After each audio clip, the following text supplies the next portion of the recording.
In this video, we will learn about artificial pollination.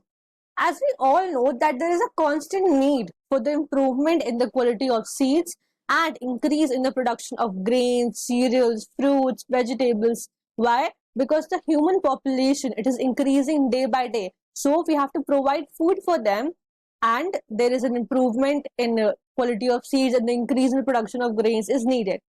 So how this thing is made possible? It is made possible by artificial pollination, which is also known as hybridization. Now, what is done in artificial pollination is the plants whose characters we want, they are selected. The plants with the desired characteristics are selected. Then, if it is a bisexual flower, and if in that plant there is a bisexual flower, the stamens are removed.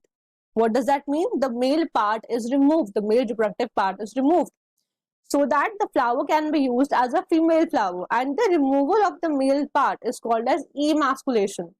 Then a pollen from a selected plant whose characteristics we want, it is transferred to the stigma of emasculated flower. Then that pollinated flower is covered with polythene bag to avoid pollination from any other source.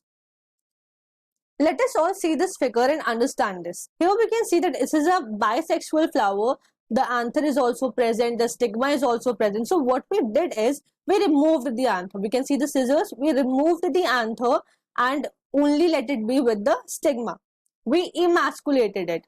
Then we bring our choice of pollen and do the pollination, and then we bag that particular flower so that it does not get pollinated by any other flower.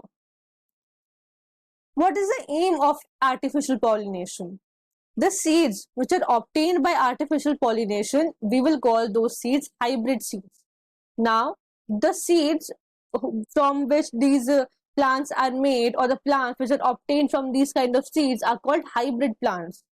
Artificial pollination is used to produce what? They are used to produce high yielding and disease resistant varieties of plants, so that it can grow properly and give good quality as well as quantity.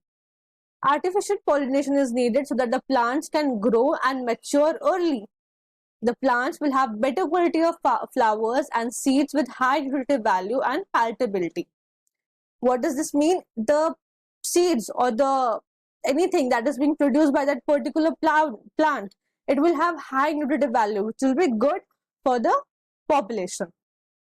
I hope this topic is clear to you. Thank you.